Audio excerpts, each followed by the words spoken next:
queridos pacientes. Nuevamente estamos retomando las entrevistas en nuestro canal YouTube. En esta oportunidad tenemos la atención y las respuestas de nuestro querido doctor cardiólogo especialista Carlos Pino. Doctor, muchísimas gracias por darnos un tiempo para poder responder a nuestros pacientes. No, gracias a ustedes. Excelente, doctor. Vamos a aprovechar y empezar con las preguntas que nos han mandado por el Facebook nuestros pacientes y que constantemente en el día a día aquí en el Policlínico Santa Clara nos hacen preguntas sobre su especialidad, ¿no? Las más comunes hemos tomado en cuenta 14 preguntitas para que usted las pueda responder rápidamente y quitarle las dudas a nuestros pacientes. La primera pregunta que siempre nos hacen es ¿desde qué edad es bueno hacerse un chequeo cardíaco si hay antecedentes familiares? Bueno, el chequeo cardíaco lo podemos dividir en dos partes. Uno, para aquellos que no tienen ningún síntoma, ningún antecedente. Para esas personas, a partir de los 35 años en adelante, por lo menos un chequeo básico cardiológico. Pero para aquellos que tienen algún síntoma, algún antecedente importante, puede ser prácticamente a cualquier edad, porque las enfermedades cardiológicas se presentan desde que nacen hasta la edad adulta y hasta la tercera edad también, ¿no? Claro, muchas veces incluso algunos pacientes en pediatría han venido por unos soplos, ¿no? Que en algunos pacientes son fisiológicos. Justamente en esos casos ustedes también los pueden monitorizar. Sí, es muy frecuente encontrar pacientes pediátricos, o sea, lactantes, niños, que tienen soplos cardíacos. En ellos es obligatorio hacer por lo menos un examen físico, un electrocardiograma y un ecocardiograma para ver el origen de ese soplo, porque dicho sea de paso, no todos los soplos significan anormalidad del corazón, hay muchos soplos que se pueden presentar normalmente en los pacientes, ¿no? Correcto, así que desde el inicio de la vida o si es que ya se presenta alguna molestia en el transcurso de la vida diaria, ¿no? La segunda pregunta que siempre nos hacen, ¿qué exámenes específicos cardíacos hay que hacerse, doctor, para la especialidad? Muy bien, los exámenes en cardiología se van a solicitar de acuerdo a las características clínicas del paciente. En algunas oportunidades, si es un paciente que viene con una sintomatología no muy clara y le hacemos un interrogatorio, un examen físico, bastaría hacerle un electrocardiograma. Pero en otras oportunidades hay pacientes ya con una sintomatología y unos hallazgos clínicos más complejos. Entonces en ellos hay que hacer otro tipo de procedimientos, que también los hacemos acá en el Policlínico Santa Clara, ¿no? El electrocardiograma, el ecocardiograma, el monitoreo ambulatorio de la presión arterial, la prueba de esfuerzo, el Holter, que es el electrocardiograma de 24 horas, ¿no? Es decir, en pocas palabras, los exámenes cardiológicos se van a pedir de acuerdo a la sospecha clínica que uno tenga, de acuerdo a lo que uno piense que puede tener como enfermedad cardíaca. Claro, dependiendo de cada tipo de paciente. Así es. Excelente, doctor. Y dentro de los síntomas que nos pueden avisar que hay una enfermedad cardíaca, ¿cuáles son los principales que debemos tener en cuenta, doctor? Sí, en cardiología hay básicamente 4 síntomas por los cuales vienen los pacientes. 1 es el dolor al pecho, 2, la falta de aire, sobre todo con los esfuerzos, 3 es la hinchazón de los miembros inferiores y el último son las palpitaciones. Esos son los 4 síntomas básicos por los cuales los pacientes acuden a cardiología, ¿no? Con el propósito de que se les descarte si efectivamente se trata de una enfermedad cardíaca o de repente no. Ya, excelente, así que hay que tener en cuenta estos 4 síntomas para que podamos pasar la consulta médica preventiva con nuestro cardiólogo Carlos Pino. En el caso, doctor, de pacientes que ya tienen enfermedades como la diabetes o alteraciones en la tiroides, ¿ellos tienen más posibilidad de padecer problemas del corazón? Sí, existen muchas enfermedades que pueden comprometer al corazón. Dentro de ellas están las que han mencionado, ¿no? La diabetes y el hipertiroidismo, ¿no? La diabetes sobre todo compromete las arterias del corazón, es decir, las coronarias, las arterias, ¿no? Que puede producir una enfermedad que va a tener como consecuencia que el corazón se va a contraer menos, el paciente va a tener dolores al pecho. Y para el caso de la tiroides, tanto el hipertiroidismo, es decir, el aumento de la función de la tiroides, o el hipotiroidismo, que es la disminución de la función de la tiroides, va a intervenir también en el desarrollo de algunas enfermedades en el corazón. Puede ser enfermedades de tipo de alteraciones de la contracción o también de arritmias, ¿no? Arritmias rápidas o arritmias lentas también, ¿no? Entonces siempre hay que trabajar interconsulta con las especialidades, ¿no? Para poder detectar y ver si es que hay algún problema mayor. Sí, en este caso, por ejemplo, si el paciente tiene, por ejemplo, ¿no?, un hipotiroidismo y vemos que tiene una frecuencia cardíaca baja, le pediríamos un Holter, ¿no?, para ver si es que tiene un tipo de arritmia que puede comprometer la salud del paciente.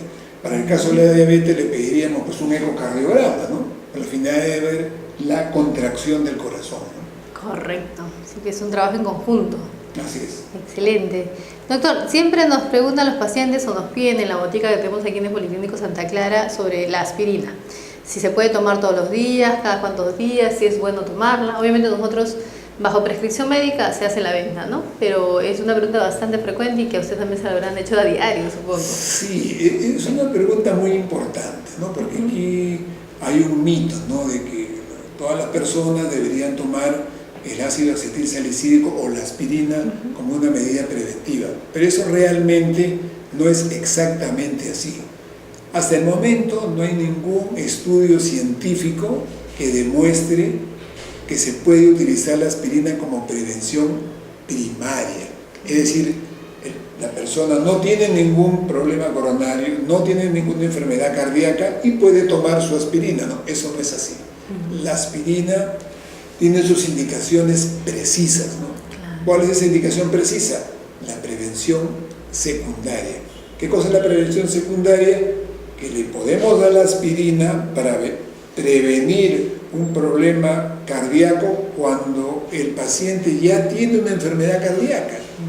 Ejemplo, ¿cuál? El paciente ya tiene angina de pecho, el paciente ya ha tenido un infarto o ha tenido un infarto ya complicado. En esos casos está indicado darle la aspirina, pero no, ojo, en aquellos casos en los cuales el paciente no tiene ningún problema cardíaco, pero queremos prevenir. No, la prevención en estos casos de los pacientes que no tienen ninguna enfermedad cardíaca no es dar la aspirina.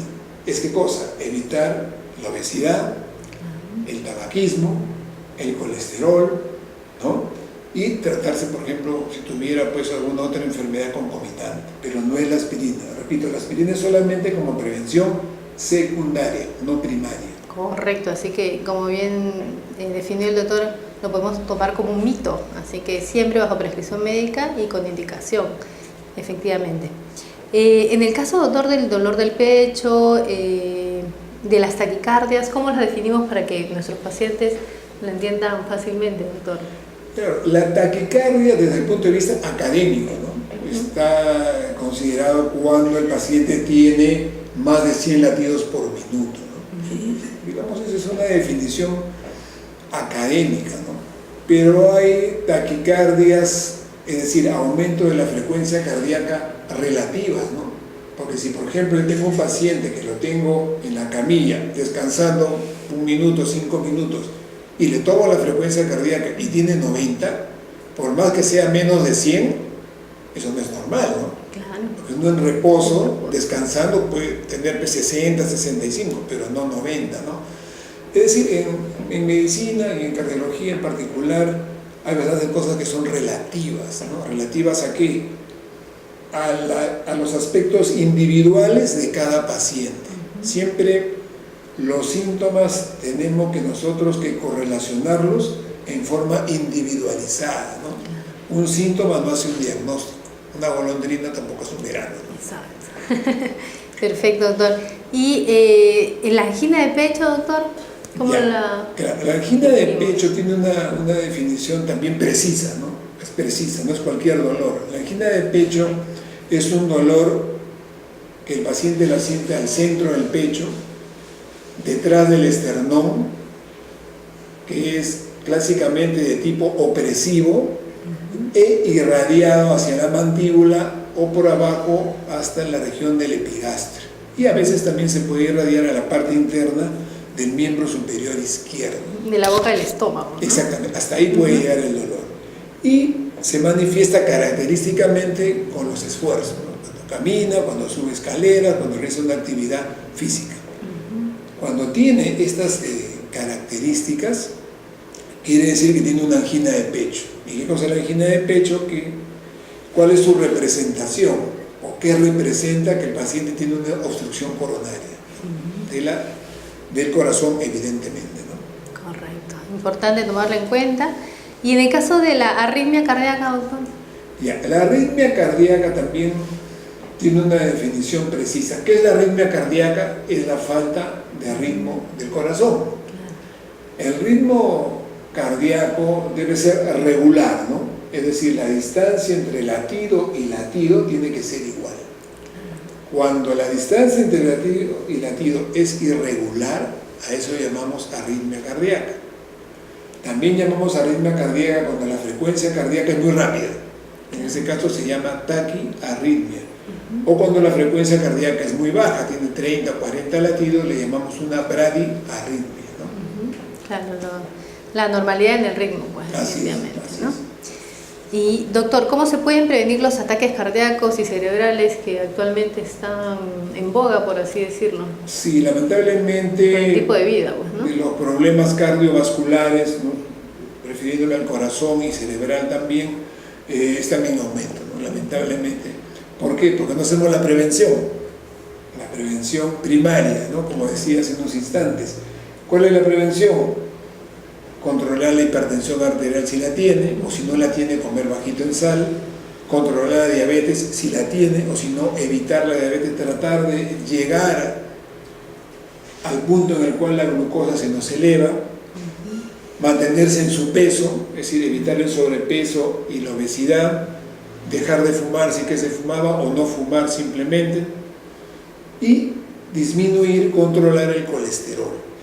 Esos son los 5 aspectos principales que, si los cumplimos, nos va a evitar que lleguemos a problemas cardiovasculares y también de tipo cerebral, ¿no? Claro. Es decir, en pocas palabras, evitar hipertensión, diabetes, obesidad, tabaquismo y colesterol elevado. Son los 5 factores que hay que evitar. Reafirmando el tema que hemos conversado hace un momento, ¿no? Perfecto, doctor. Y dentro de los síntomas que puede experimentar un paciente ante un infarto, ¿cómo podríamos manifestarlo, ¿no?, para que ellos también lo entiendan? Claro, yo creo que aquí, ¿cuál sería el consejo? Que un paciente, ante cualquier dolor de pecho que le dure pues, más de 5 minutos en forma permanente, inmediatamente tiene que ir a un centro hospitalario, a la unidad de emergencia. No esperar, entre comillas, a ver si se le pasa el dolor, no ir a preguntar a la botica, no ir a preguntarle a un familiar qué hacer, no tomarse un analgésico, porque eso puede hacerle perder minutos importantes que pueden hacer que el paciente haga un infarto y llegue ya a la unidad de emergencia de un hospital ya con el infarto, ¿no? En proceso. En cambio, si acude precozmente, apenas tiene un dolor intenso, como lo he explicado hace unos instantes, y que no calma, inmediatamente ir a la unidad de emergencia de un hospital, porque si se trata de un infarto, el tratamiento va a ser precoz y se va a salvar bastante el músculo del corazón. Y al revés, si es que se demora, a veces pacientes que se demoran 1 día, 2 días en ir a emergencia, y cuando llega a la emergencia ya está afectado el corazón, con una disminución de la contracción, y ahí vienen las complicaciones. Claro. Y sobre ese mismo tema del síntoma de infarto, muchos de los pacientes coloquialmente dicen, es que tuve un preinfarto. Sabemos que los pres no existen en realidad, ¿no? Sí, hace muchísimos años, ¿no? Sí, claro. Creo que era estudiante, N cantidad de años, existía lo que se llamaba los preinfartos. No existe, no.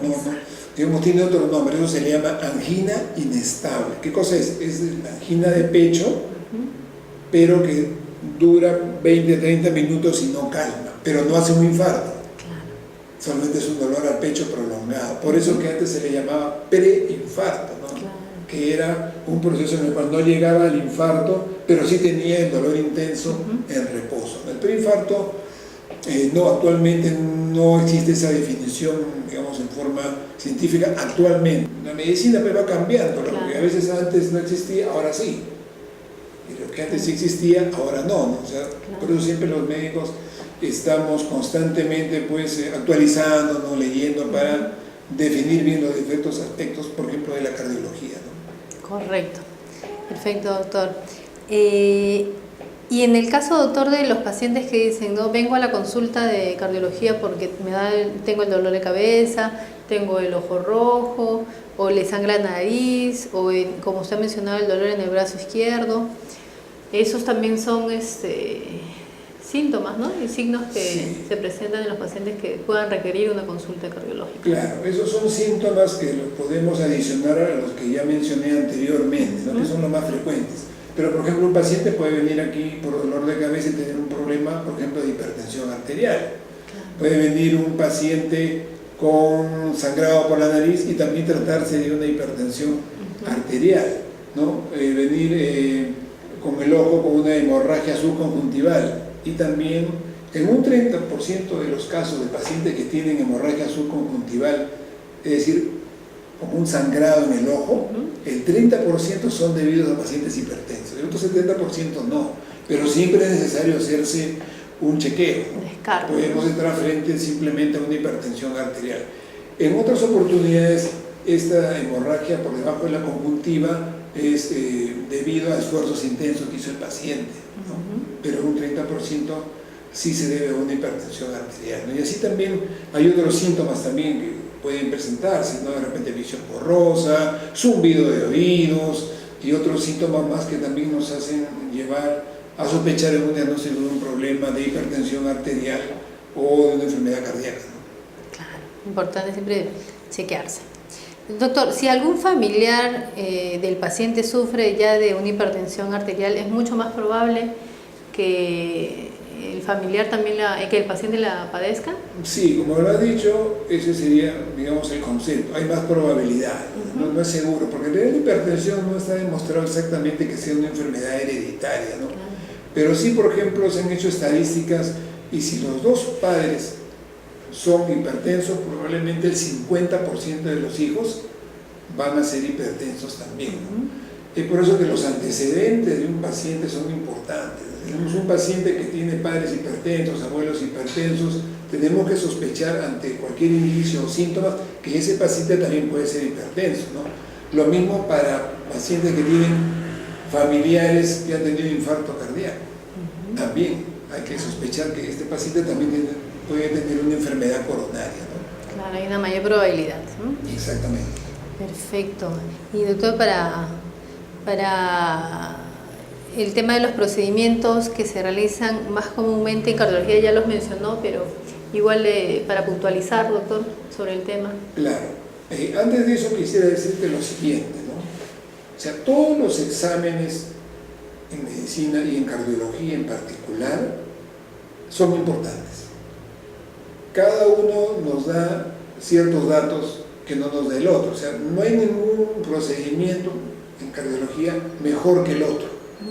¿No? Cada uno nos da diferente información. Tenemos el electrocardiograma que nos da información de la actividad eléctrica del corazón. El ecocardiograma que nos da información de la anatomía y de la función del corazón, ¿no?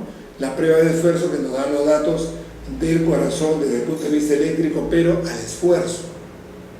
El electrocardiograma de 24 horas que nos sirve para detectar arritmias. El monitoreo ambulatorio de presión arterial que nos sirve para detectar y diagnosticar hipertensión arterial, o también para evaluar a aquellos pacientes hipertensos que están sometidos a un tratamiento y ver la efectividad del tratamiento. Pero como has podido escuchar, ninguno realiza la misma función que el otro. Claro. O sea, todos los procedimientos en cardiología son complementarios, ¿no? Uno con otro, ¿no? Definitivamente. Y obviamente el paciente a veces dice, no, yo solamente quiero un electrocardiograma, pero no es una indicación que uno pueda autoprescribirse, por así decirlo, ¿no? Siempre es necesario la consulta con el especialista. En algunos casos el paciente a veces tiene alguna molestia, puede pasar por medicina general y el mismo médico general también lo va a hacer la interconsulta a la especialidad que quiera conveniente. En este caso, si los síntomas y signos son referidos a cardiología, es importantísimo que pase con una consulta con usted para que usted pueda definir qué tipo de pruebas necesita, ¿correcto? Así es, ¿no? ¿Por qué? Porque un síntoma, dos síntomas no son necesariamente específicos de una enfermedad. Hay que evaluar al paciente integralmente, ¿no? Desde su filiación, ¿no?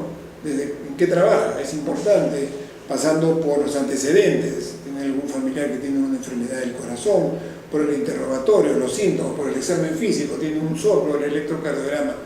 Todos estos datos hay que unirlos, como le digo yo a mis alumnos, es como un rompecabezas, ¿no? Cada parte de la evaluación nos da un dato. Al final ese rompecabezas lo unimos y nos sale el diagnóstico del paciente, el cual nos sirve para dar el tratamiento adecuado, ¿no? Excelente, doctor. Y para cerrar con broche de oro esta entrevista, es algo que también los pacientes, sobre todo varones, preguntan frecuentemente, ¿no? ¿Es bueno el vino para el corazón, doctor? Bueno, hay varios estudios que han demostrado los beneficios del vino en el corazón. ¿Por qué? Porque el vino, evidentemente proviene pues de la uva, no tiene varias sustancias. Por ejemplo, tenemos los antioxidantes, ¿no? Que son beneficiosos para el corazón porque disminuyen la presencia de los radicales libres, que son sustancias que perjudican la actividad cardíaca.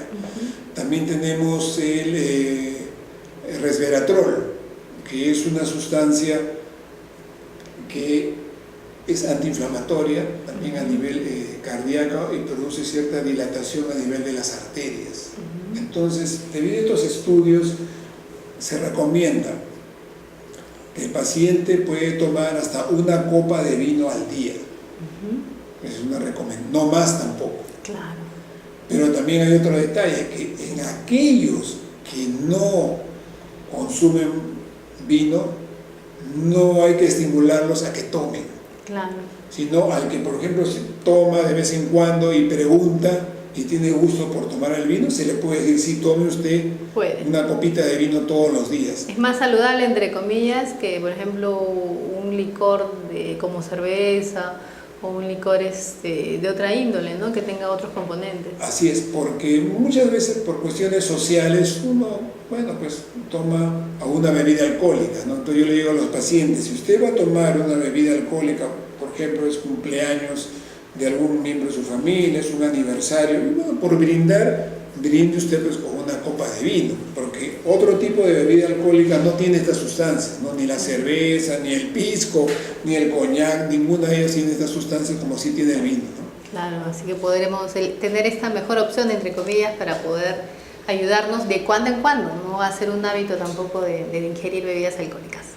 Ok, doctor Carlos, les agradezco inmensamente que nos haya brindado unos minutos para responder estas preguntas. Invito a todos nuestros pacientes a que nos escriban a través de YouTube o de Instagram, de Facebook, de Twitter. Estamos en todas las redes sociales para sus comentarios, para sus preguntas o qué otra especialidad quisiera que tratáramos. No siempre es importante comunicarnos y a veces en el día a día no podemos hacerlo por esta vía. Cuando ustedes deseen pueden verla, repetirla, incluso enviarle o compartirla a algún familiar que pueda estar necesitando estas recomendaciones que el doctor Carlos Pino nos está brindando. Es un cardiólogo de muchos años, tiene no solamente el tema asistencial en hospital y clínicas, en nuestro policlínico, también es profesor, en realidad es un especialista a cabalidad, así que los esperamos cuando ustedes deseen para atenderlos. Sobre todo estamos en la tarde, ¿no, doctor? Sí, estamos de lunes a viernes a partir de las 3 de la tarde hasta las 8 de la noche, ¿no? Para ofrecerles la evaluación clínica y también todos los procedimientos que ya les he mencionado, ¿no? Sobre todo es importante, siempre hago hincapié en las entrevistas, de que hay que fomentar la prevención, no esperar a tener un síntoma para recién ir al médico, en este caso cardiología, sino ir preventivamente para evaluar su corazón y ver en qué estado se encuentra, porque muchas enfermedades cardíacas no dan síntomas. Claro. Y eso es lo más peligroso, ¿no? Entonces, preferible, como le decía, a partir de los 35 años, si nunca se ha tenido ningún síntoma, ir al cardiólogo. Y si tiene algún síntoma, a cualquier edad, ¿no? Claro, la prevención en salud es lo más importante. Les agradecemos su tiempo y esperamos vernos próximamente. Gracias. Buenas tardes. Buenas tardes, doctor Carlos. Buenas tardes, gracias. Y recordándoles también que en marzo hemos cumplido nuestros 10 primeros años en el Policlínico Santa Clara. Por ende, estamos haciendo una serie de campañas de cada especialidad que tiene mucha afluencia de pacientes. En este caso, cardiología con el doctor Carlos Pino. Hemos he hecho un súper descuento para todos nuestros pacientes a una consulta especializada a 12 soles en cardiología. Además, les vamos a pasar el volante en este video, donde están todas las demás pruebas, que normalmente tienen un precio mucho más alto, pero por nuestro 10º aniversario, estos meses vamos a darles una gran ayuda en su presupuesto para que preventivamente puedan venir a atenderse con nuestro especialista, el Dr. Carlos Pino. Pueden sacar sus citas, ¿no?, a nuestra central telefónica, el 481-8585 como siempre, o al celular Claro 992726-357, que también tiene WhatsApp, o hacer sus preguntas, como le digo, por todas nuestras redes. Los esperamos. Gracias.